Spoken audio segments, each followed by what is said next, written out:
الحمد لله الذي لم يتخذ ولدا ولم يكن له شريك في الملك ولم يكن له ولي من الذل وكبره تكبيرا. الحمد لله الذي نحمده ونستعينه ونستغفره ونؤمن به ونتوكل عليه ونعوذ بالله من شرور أنفسنا ومن سيئات أعمالنا. من يهده الله فلا مضل له ومن يضلل فلا هادي له. ونشهد أن لا إله إلا الله وحده لا شريك له. ونشهد أن محمدا عبد الله ورسوله أرسله الله تعالى بالهدى ودين الحق ليظهره على الدين كله وكفى بالله شهيدا. فصلى الله عليه وسلم تسليما كثيرا كثيرا. أما بعد فإن خير الحديث كتاب الله وخير الهدي هدي محمد صلى الله عليه وسلم وإن شر الأمور محدثاتها وإن كل محدثة بدعة وكل بدعة ضلالة وكل ضلالة في النار. قال الله عز وجل في كتابه الكريم بعد أن أقول أعوذ بالله من الشيطان الرجيم قل بفضل الله وبرحمته فبذلك فليفرحوا هو خير مما يجمعون. رب اشرح لي صدري ويسر لي أمري واحلل عقدة من لساني يفقه قولي. اللهم ثبتنا عند الموت بلا إله إلا الله. اللهم اجعلنا من الذين آمنوا وعملوا الصالحات وتواصوا بالحق وتواصوا بالصبر. آمين يا رب العالمين. Allah Azza wa Jal created the human being with desires. And Allah talked about that in Surah Al-Imran.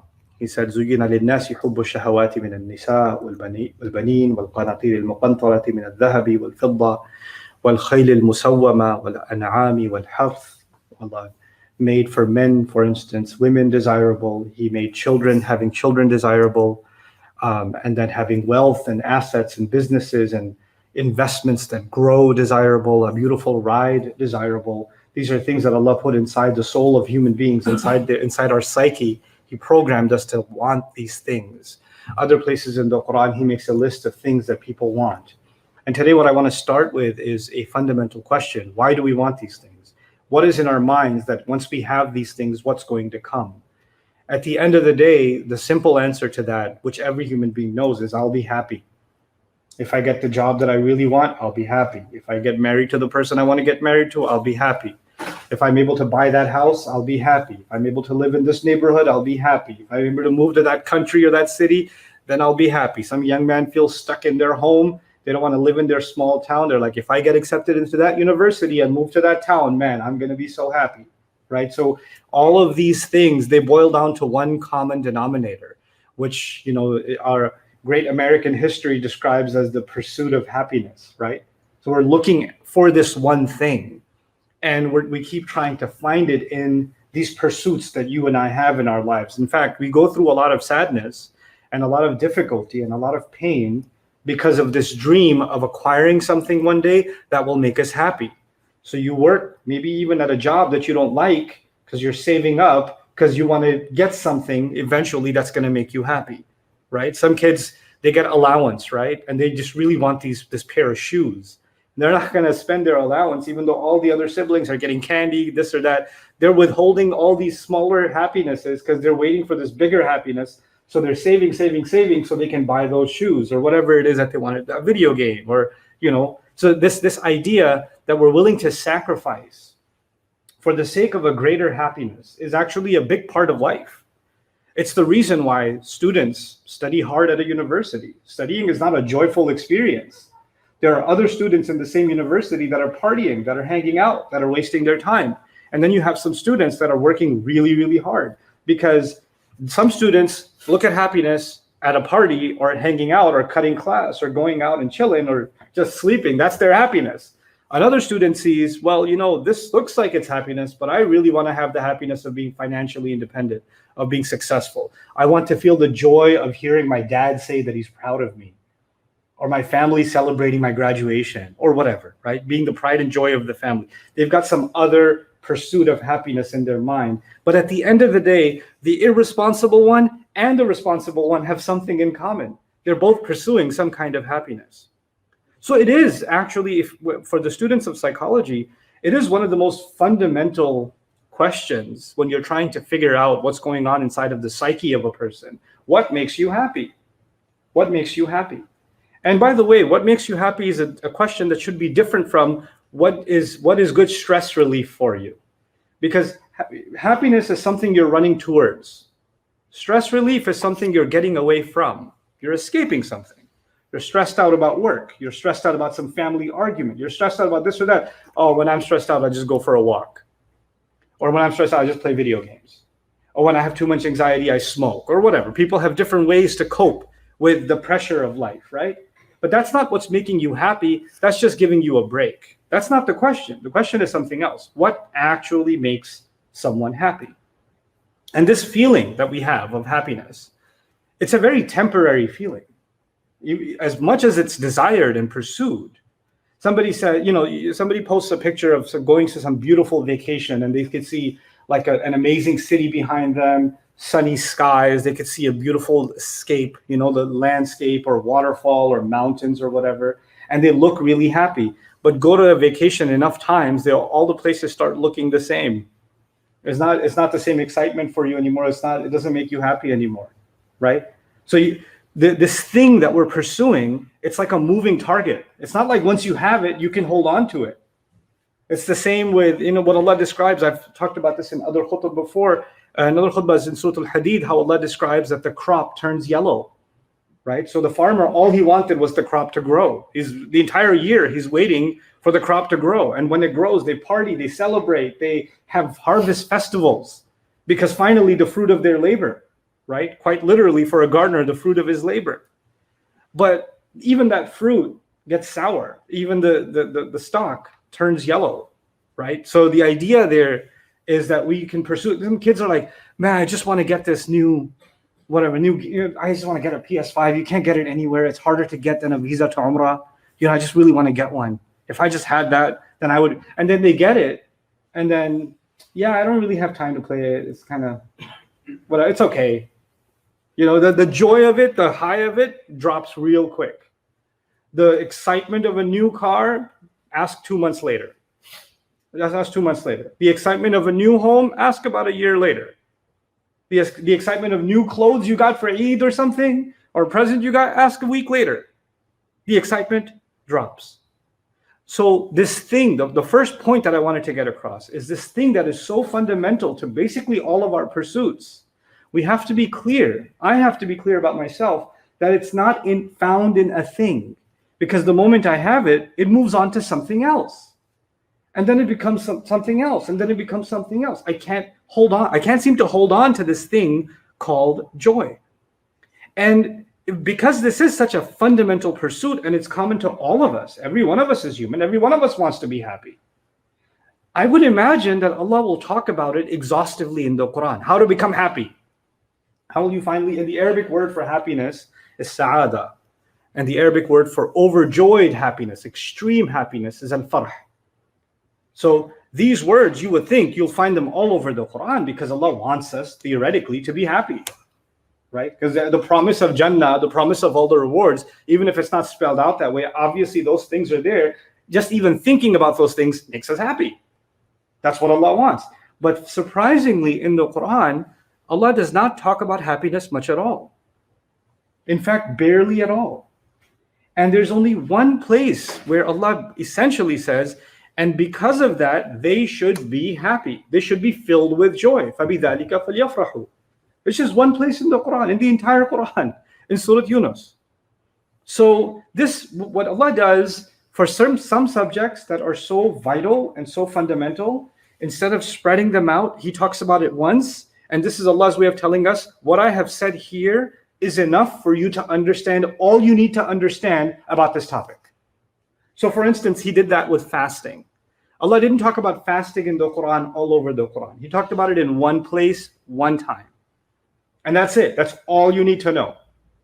Compare that with something like taqwa. Taqwa, He talks about in the Quran over a couple of hundred times. Why? Because you can understand it from this point of view. You also can come at it from this point of view, this point of view, this point of view. There's lots of things you can learn about taqwa. It's a big thing. And you can acquire it in many, many, many different ways. And it can come to you. You can be tested with your taqwa in many different ways. So Allah addressed it in many different ways across the Quran. But when it came to something what you would think He would talk about over and over again, happiness, like I said again, just this one place in Surah Yunus is fundamentally where He says. The word sa'ada is used, but here essentially, this is the place that Allah says, this is Allah's commentary on happiness itself, right? This is Allah's commentary on it. And he didn't just comment on it. He actually said, this is ayah number 58, by the way, and ayah number 58 is the answer, is the conclusion to ayah number 57, actually. So here he's commenting on happiness, but the building blocks, what makes up happiness, isn't the ayah before it. That's actually what it is. So in this series of khutbahs, what I'm going to try to do is understand these two ayat. And maybe if we contemplate these two ayat, and though I have given khutbahs about these two ayat before, but not from this point of view, not from this psychological point of view, and not from this historical point of view. So we're going to come at the same ayat, and we're going to come at them from a different perspective, to try to understand something about happiness itself, for myself and for you, for all of us. So that we can, when we truly understand ourselves, maybe we can acquire this thing, the desire for which Allah himself put inside us. I want to feel happy. This is this experience I want to have. And for many listening, because now, I don't know if this is the case because of us living in the postmodern world, and because we have more access to each other, because of social media, the internet, because the overflow of information, so we know more about each other, or has it always been the case? But we know now how common depression is. We know how common deeply felt sadness and anxiety are. We know how common, people that we live with, people that we spend our entire lives with, are riddled with thoughts all day that take happiness away from them. They could, you could see them and say, hey, what's wrong? And I don't want to talk about it. I just feel sad. And they're going to have a hard time expressing it. So this is an ailment. The absence of happiness is an ailment. And the absence of feeling any joy. Actually, honestly, there are some people, if you ask them, when was the last time you actually felt happy? It's a scary question for a lot of people, because they can't remember. Like, I was happy for this person. I was happy for that person. When was I truly happy? I can't really remember. It's a hard question. And that's a scary thought, right? That's a really scary thought. So what can we learn from Allah's insight in the Quran on this subject? The first thing that this khutbah itself is dedicated to is actually what we can learn about it in the ayah itself, where he does talk about happiness. He says, whatever this is, the alchemy of happiness, whatever Allah is giving you, he makes a comment about it. He said, huwa khayrun mimma yajma'un. That's the end of ayah number 58. Huwa khayrun mimma yajma'un. And this is from Jawami'ul Kalim, ironically. It's a very comprehensive statement. It is better than everything that they gather. It's better than everything that they gather. And in this is a profound insight from Allah about how we normally figure out that we're going to get happy. If we gather things, then we're going to be happy. Some wannabe influencer, if he gathers or she gathers more followers online, apparently they'll be happy. If I can gather these new gadgets that came out, the 2.0 came out, the 13 came out, the 14 came out, the newest release came out. If I just gather that, I'll be happy. If I watch the new season of this show, I can gather more episodes under my experience, then I'll be happy. If I can gather more money, then I can be happy. If I can gather yet another degree, I can be happy. If I can gather these credentials under my belt, then I will be happy. Right? So we're all, whether there are tangible things like money, cars, toys, games, clothes, shoes, bags, you name it. Either it's those things or it's intangible things like degrees, recognition, followers, appreciation, compliments. Some people like to gather compliments. That's what they're looking to gather. Just somebody compliment on how good I look, or somebody compliment on how smart I am, or somebody compliment on how funny that joke was. I just need to gather these compliments, right?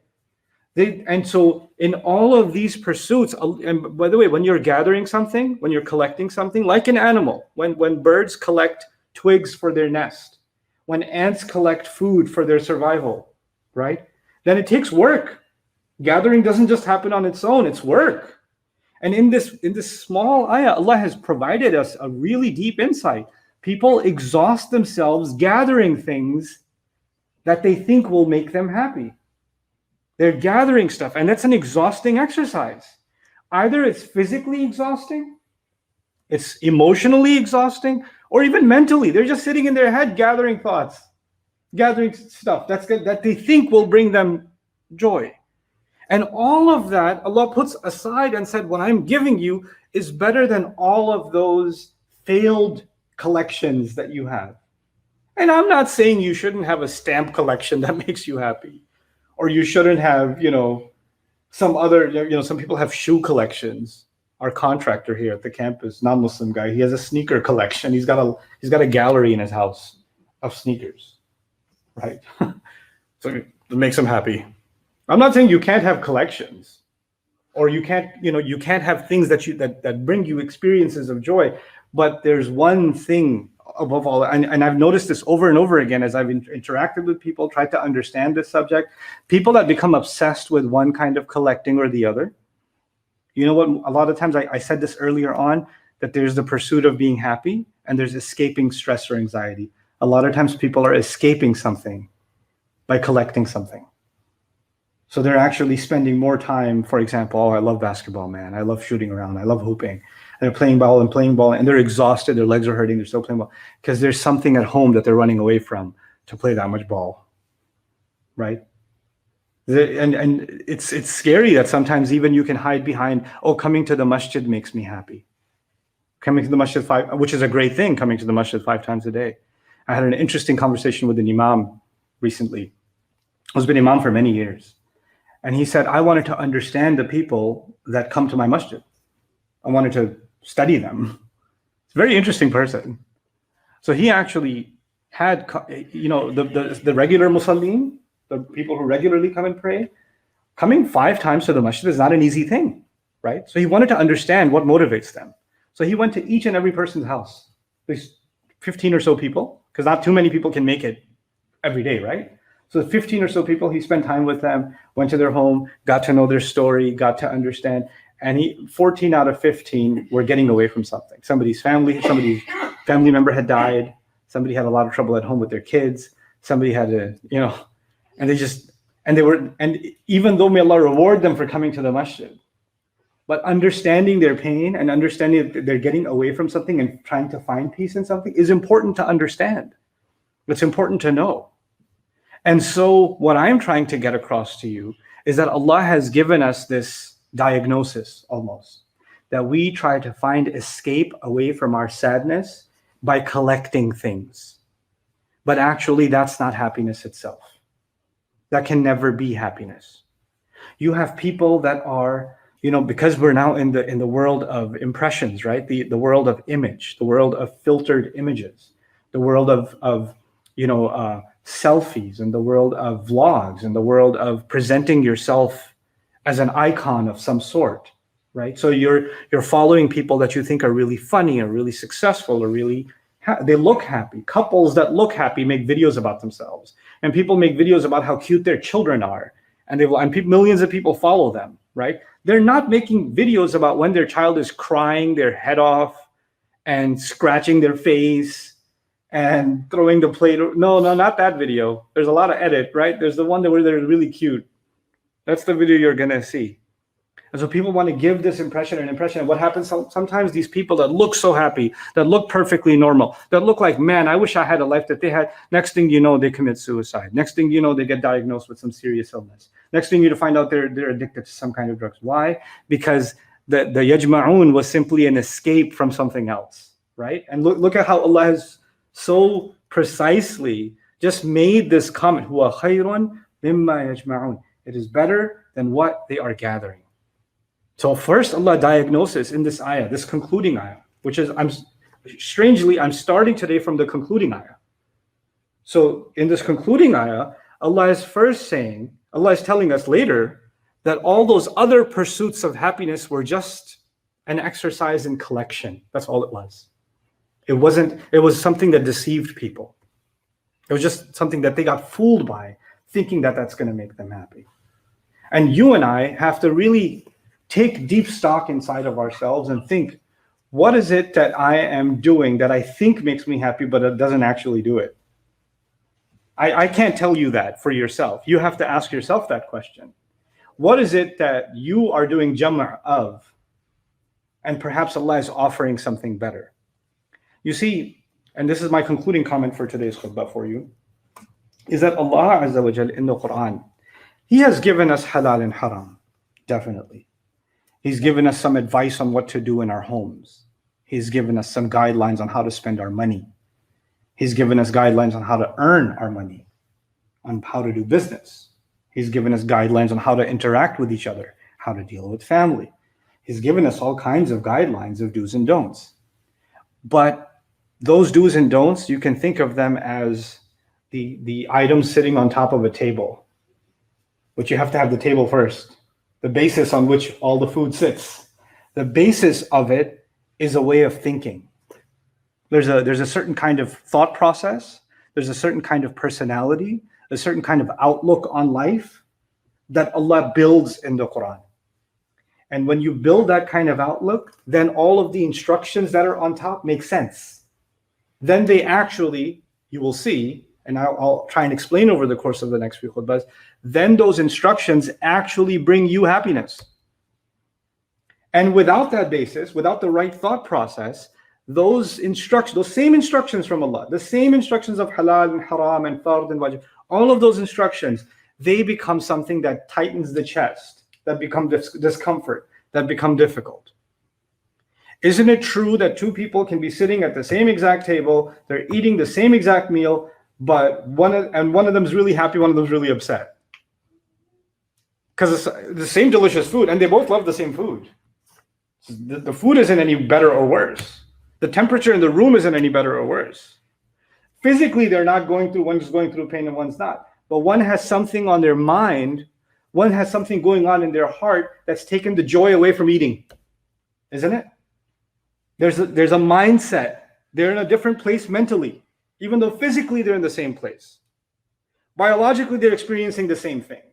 Their taste buds are experiencing the same thing. In fact, forget two people, even you yourself. You could be in a certain place mentally, and the same activity will bring you happiness. You'll be in a good mood, and you're in a different place mentally, and that same activity does nothing for you. Like, I'm not in the mood. I don't feel like it. I don't want to do this, right? So that mindset is what Allah is helping us configure in ayah number 57 of Surah Yunus. And that's what we're going to spend time understanding. Then we get to فَبِذَلِكَ فَلْيَفْرَحُوا. That's what Allah Azza wa Jalla is going to unlock for us in this remarkable ayah. So I wanted to take my time covering this with you. I've covered this with you before, but again, from a different point of view this time. And inshallah ta'ala, the next time we'll open up the first of those components. There are 4 items mentioned in ayah number 57. And the first of them, inshallah, my intention is to cover that in the next khutbah, which is Ya ayyuhan nas. Part